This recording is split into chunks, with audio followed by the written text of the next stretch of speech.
All right, we're talking to Mark Weiss.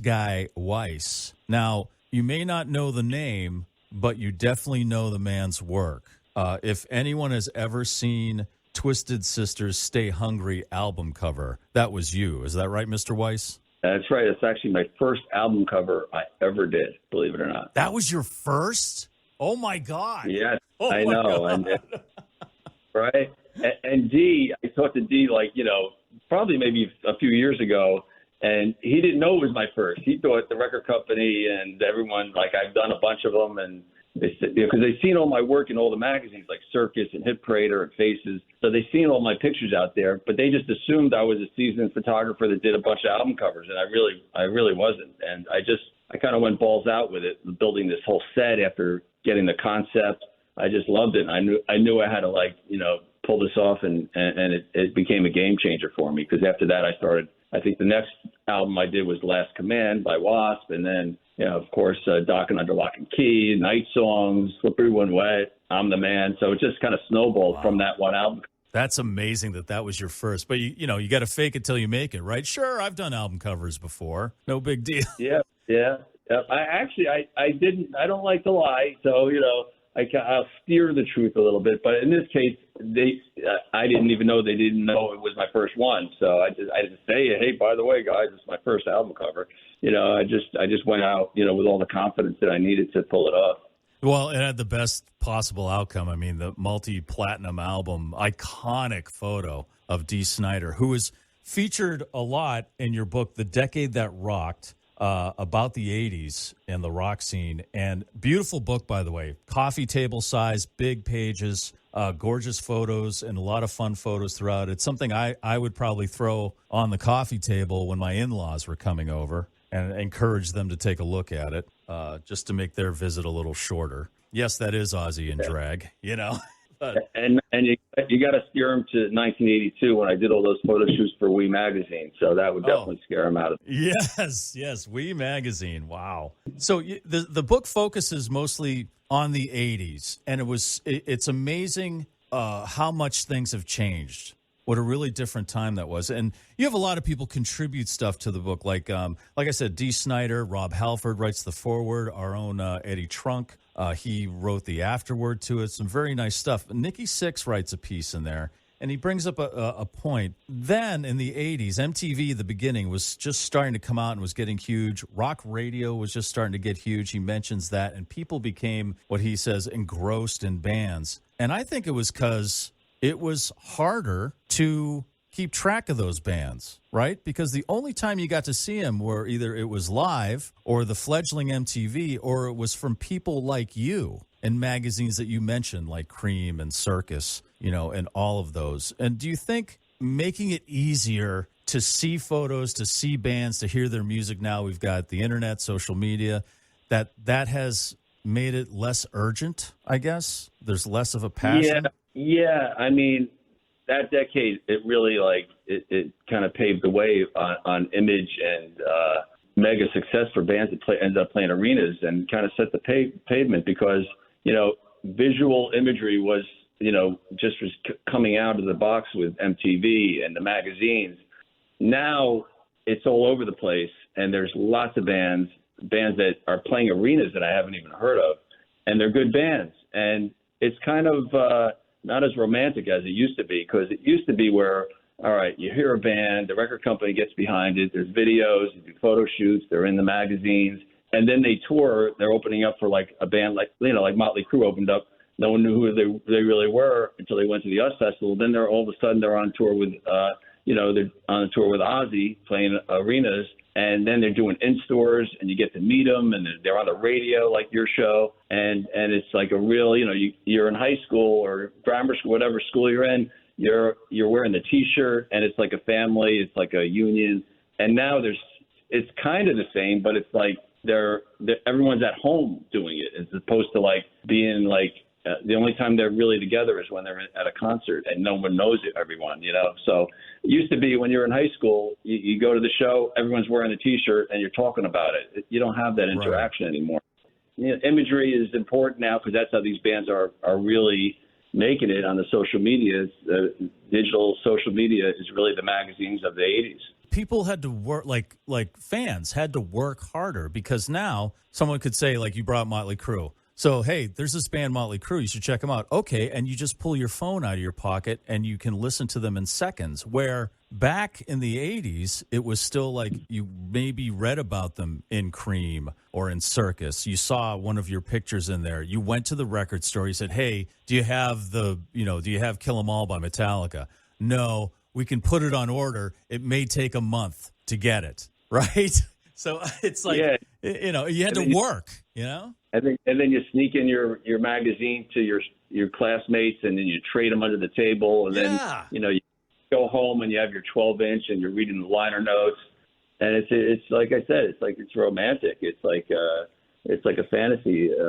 These kids, like myself, they get engulfed in, and that, unfortunately, everyone's swiping too quick these days. They're not really focused on one thing. They're swiping left, right, whatever. It's all good. There's a lot of new good rock bands. There's just too many of them. I mean, I kind of like them only being a handful, like the cream of the crop that actually got through it, because not only did they have to be good musicians and have good songs, they had to be good salesmen. They had to sell themselves to a manager. Manager has got to sell it to the record company, and then they had to sell it to the world by touring hard and pounding the pavement, like showing up at starting at clubs and then working their way up. So that's how it worked.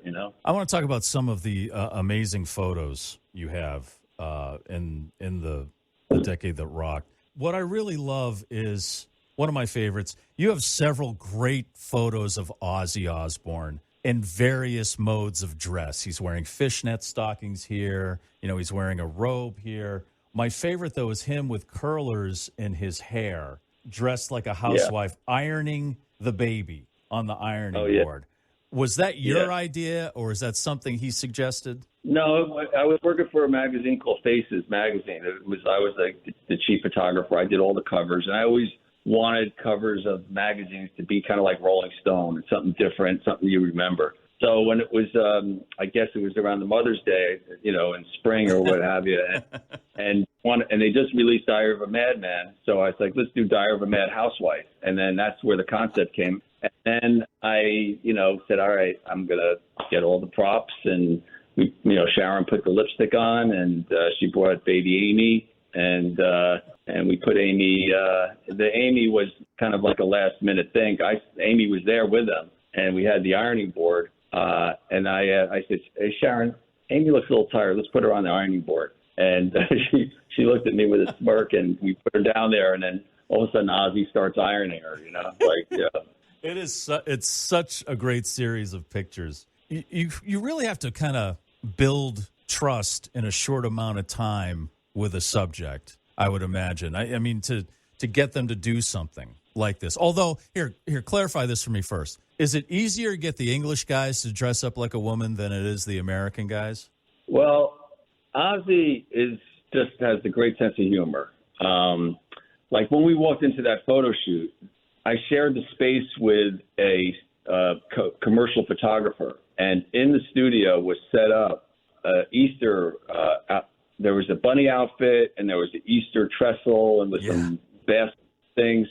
And when I walked into the studio, I didn't even notice it. It was just in the back. I'm like, it was just there. And then when Ozzy and Sharon came in, how's it going? And we walked into the studio. He goes, what's that over there, Mark? And I'm like, what? And he pointed to the bunny outfit. And I'm like, oh, that's what we're putting you in. And he goes, what? I go, yeah, we're going to go over there and put that in for the shot. He goes, Mark, I'm the Prince of Darkness. I go, I know, it's going to be fun, So he looked at Sharon, and then Sharon's like, have fun, boys. And she went shopping, left me with Ozzy, and Ozzy put on the outfit. And then once he got in it, he started smiling and hopping around and getting into character. And then after I shot it, I didn't even show it to him. I don't even think, Sharon knew I took pictures, because I didn't turn the pictures in to approve the photos. And years later, decades later, I just sent it to them on Easter, and they posted it on their social media, and it just crazy. And I'm like, all right, I guess the Ozzy bunny's out of the closet, you know? So then I started posting it. Now we all posted. Everyone posted every year, you know? That's how things happen sometimes. You know, you just got to take advantage of what you got around you and just go for it. And I tell my kids, like, if you don't go, you don't know. So it's like, you know, you got to have the balls to ask and not be afraid to say no, because all they're going to do is say no, and they're not going to run the other way unless you're all about it. You know, you got to just be cool and just say, all right, just an idea. Let's move on to the next thing. But 9 out of 10 times, that, you know, they go for it because, you know, listen, they're rockers. They like attention and they're fun. I got away with a lot of stuff. And once I did that, I started doing a lot of crazy fun stuff with Ozzy, you know, with the Mickey Mouse ears coming out of the birthday cake after he shaved his head that was on the cover. Just a lot of fun stuff that we had. Who was the hardest to kind of encourage to do, like, say, something you had a vision for, and so you brought it to them? Who was the hardest to work with or the hardest nut to crack? Well, yeah, it's always good to have one of those stories, you know, that you tell in your book. And really, there's only one that I can really remember, and I do talk about it in the book.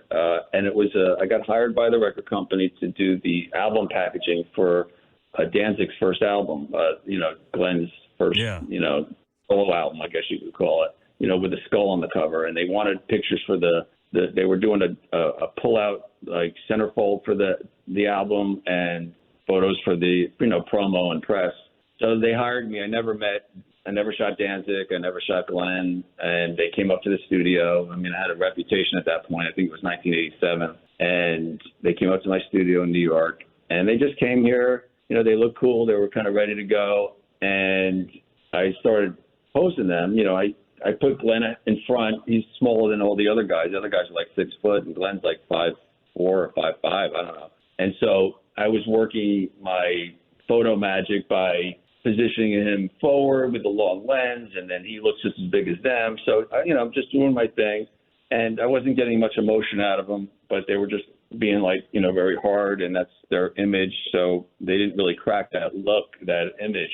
And then after I had them all in position, and then now I have to go for the emotion and go for, you know, I got to get the best out of them after I position them where they all look good with their body language all works together. So they really weren't listening to me. So I said, you know, can you move forward a little bit? Move your head down, because there were, you know, a couple of the guys were like, when you put your head back, your chin, even if you don't have a double chin, you look like you have a double chin. So one of the things I learned, and actually it was a trick I did with Ozzy, because he had a double chin back in the day, you know, and I used to tell him to lean forward, and he never used to like know what I meant by that. So I would make a weird noise like shh, and he'd go, what? You know, and that made him move forward. So that was one of my tricks. So I tried it with them. It didn't work. And then I said, look, I need you to lean forward a little bit, because you're in your neck and trying to get it. And it's almost like it was talking to like a mannequin. And so I went over to the guitar player on the left and started like moving his shoulders. And I did do that with all the bands I worked with. And I do it more kidding around, and some bands that don't get it. So some individuals in the band. So I would physically go there and twist their bodies a little bit, like, you know, like position them. And a lot of the times I kid, I like, you know, tickle them or grab their ass or something, you know, for fun. These guys, I wasn't going to do that.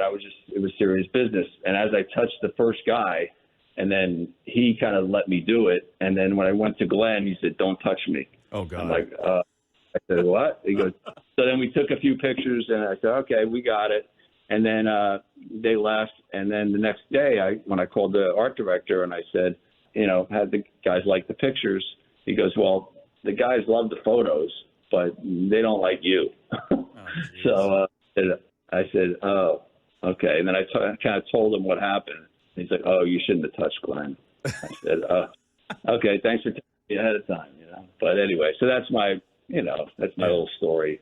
Well, I'm writing that down right now. Never touch Glenn Danzig. That's good to know. Yeah, true. Yeah. So on the opposite of that, who was the easiest to work with? I mean, there's so many great pictures in here of bands that just look like they're having a blast. As far as like the posed stuff, not the live stuff. Who was the easiest in that situation? You know, I was jumping on from tour to tour a week here, and I would stay in the bunks. You know, like always have a junk bunk where they put all their crap, and they would clear it out for me, and I would just sleep on the bus and travel and just have a lot of fun, party, and go to the next gig just like they did. So I would just jump from tour to tour, and they're, you know, when you say what's the funnest, they were all fun. You know, Ratt, Quiet Riot, Bon Jovi, Motley Crue was, of course, a little more decadent, but they were just all those bands, Skid Row. I mean, it's just a lot of laughs, you know, traveling around the world with these guys, you know, with my every time I shot a band, it was like having 4 or 5 new best friends. And I was kind of like breaking up the monotony of their tour by having me out there. So I would come out, and instead of just having this 4 or 5 guys tour around, going town to town, here I go into the loop, and I throw an element of first of all, they know that by taking pictures with me, they're going to end up in the magazines. And second, you know, just having fun. And it's just like, you know, having just another buddy around. And I don't wear out my welcome. I'll go for a week, 2 weeks, and then go to the next band, and then go home to New York and develop the film. And it was just a blast. It was a nonstop rock and roll party. And again, it really is about trust. You're also not only hanging out and having fun, but you're building trust with these people. And so when you say, hey, let's take a picture of you dressed like a woman ironing a baby or whatever, they'll be like, oh, yeah, well, he's one. Like, that's something I found in reading through some of the stuff is there's a lot of Mark was one of us, you know, like you said, you toured with them and stuff. And that's probably super important when it comes to trying to photograph bands and artists. Yeah, I mean, trust is the main thing, really.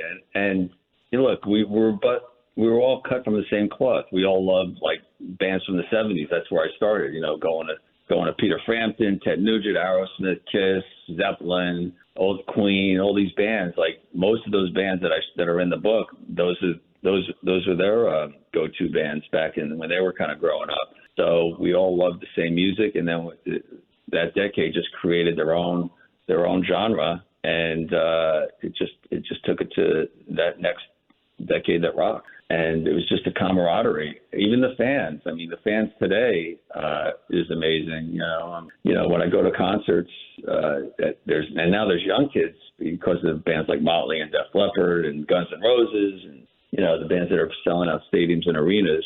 And even bands like Creem and Skid Row, they're playing, you know, theaters and big clubs. So the business is good.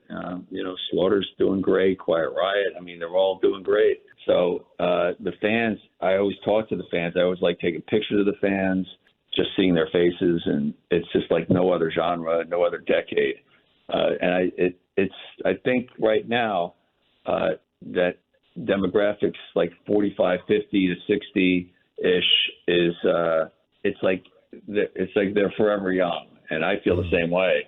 I'm 64, and I feel like, you know, I'm still back in the day, and these bands that are keeping themselves, you know, fit and have the same look, I think it's awesome. It's like the only decade that really carries their age well.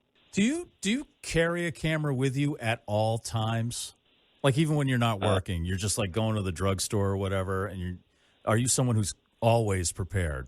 Well, I never used to when I was like on the road. You know, I never used to do that, but now I do. But it's not with my camera; it's with my phone, so I'm never missing a moment. I used to love 3 cameras around with me, so when I go out, I would not even want anything to do with anything else unless I was on the road or around a rock star. Now, I actually embrace the phone more for video and catching those moments because, photos are kind of overrated right now. Like everyone's got photos. And I mean, I take pride in taking photos at concerts. I still give it my all. I still have my 3 cameras, and I'm always looking for the best moment and working with the lights and trying to get something a little different, something a little more edgier. And with the phone, I do video, little clips, and I kind of merge them together. So I have a TikTok that I have. My social media is Mark Weiss guy, but I have a TikTok I started about a year ago and I kind of merge. They're like mini 2-3 minute docs, and I kind of tell a story. I go backstage. I'll take some photos, but I'll videotape the rock stars going on stage. I'll talk to them, say, hey, what's going on? Just very spontaneous, like I'm not even there. And I have my cell phone, so it's not obtrusive. So, and then I get the audience, I interview them, I do crowd video, and then a little bit of live clip, and I kind of edit it all together, and it comes out pretty cool. So that's kind of what's I love doing right now, as opposed to just taking photos. It just gives a little bit more than just posting, 20 photos on your social media where they're just going to swipe. Here you have their attention a little bit more, and I take the best photos and I tweak them so they look super cool, and then I post it as a 2 or 3 minute video. So they're getting an emotion, and that's what photographs are supposed to do, is create an emotion. And unfortunately today, because it's oversaturated, everyone's taking photos on their phone. It's not really, people are posting anything. So you're not really capturing the emotion and seeing it when there's a saturation of people doing it. So I feel like it's just giving a little more time to appreciate my photographs that they would not normally do if I just posted it on my social media as a photo. I do that too. When there's a birthday or anniversary, I'll post something like that, just one photo or a couple. But I'm really loving the mini docs, I call it. Yeah. So they're up there. I'm a Mark Weiss guy, and then I post it on my Instagram and my Facebook as well. So it's out there. Well, the book is amazing. I encourage people not to just check out your social media, but if you grew up in the 80s, or if you're into music from the 80s, it takes, the pictures are just amazing. It's the decade that rocked, and you will be hanging out with us at Hairfest on Saturday. Yeah. And then you'll also be at the after party. Now, will you be selling books and signing books? Yep, I'll have my books available, and I also, at these events, I will have an 8.5 by 11 print included with it, and also a really cool bag that says "The Decade That Rocked," so they can carry it around with them, and I'll personalize it to them as well. So yeah, all the bands like the Four Horsemen, the Priest, Osmosis, Shot of Poison, Appetite for Destruction. Those bands, I will have a photo of the real band, and if they can pick whatever photo they want. And they get the book too. I'll sign it to them, and I'll also be, popping up on stage, telling some stories. And one of the things that we just talked about before that I think we're going to try to make happen is maybe have a contest. When I first met Frank, who's the promoter and also one of the owners at Rascals, who's the singer in Shot of Poison, I did a workshop in Gatlinburg at Monsters of the Mountain last year. And I was looking for bands to do these photo workshops where I have other photographers go in and shoot them, and I would kind of talk them through it. And what I did with Shot of Poison was I duplicated one of my photos of Poison from my first photo shoot with them in 1986 when they were all glammed up, and we just kind of did the same photo with back then it was with Jackie King, who was the makeup artist, not makeup artist, stylist that did their clothes. And we used one of the guy's girlfriends as the model. So we kind of replicated it exact, so what I want to do is, and I could talk about it on stage and we can hype it up in social media, is like the Four Horsemen. Like I have an awesome photo of Metallica in 86 when they opened up for Ozzy with bathrobes on, with Cliff, Kurt, Lars, and James in bathrobes. So I'm going to, try to show them the photo, and we'll try to emulate that backstage. I'll do a photo shoot, have my lights. Same with the Priest, like that Rob Halford photo with Rob with his back, with his hand in the air, with the hat on, maybe get the Rob guy to do that. Osmosis, maybe one with the cape. So it could be fun. And then we could maybe, the winner gets a 16 by 20 print that's worth $1,000, a gallery print. I'll sign it, and a book. We can do something like that. But we can figure it out if you guys are up for it at the radio station. I think it could be pretty cool. Yeah, that sounds amazing, and it sounds great for the bands. I'm sure the bands would be thrilled. to have, the guy who took those original pictures taking pictures of the bands that they're paying tribute to. So that's pretty awesome for them too. Cool. That'd be fun. All right. Well, Mark Weiss, thank you very much for taking the time to talk. Again, the book is hours and hours of fun. I mean, I was looking at it all this week, and great photos, legendary, iconic photos. If you're a fan of music from the 80s, you will definitely recognize a lot of the work of Mark Weiss. So thanks for taking the time. We'll see you Saturday at Hairfest. Yeah, thanks. And, you can get the book, and I personalize them on my website, thedecadethatrocked.com, and you can, find out whatever I'm doing up there. But, if you want to get the book and order it online, you can do that. And if anyone's in the Boston area, definitely come down. It's going to be parquet.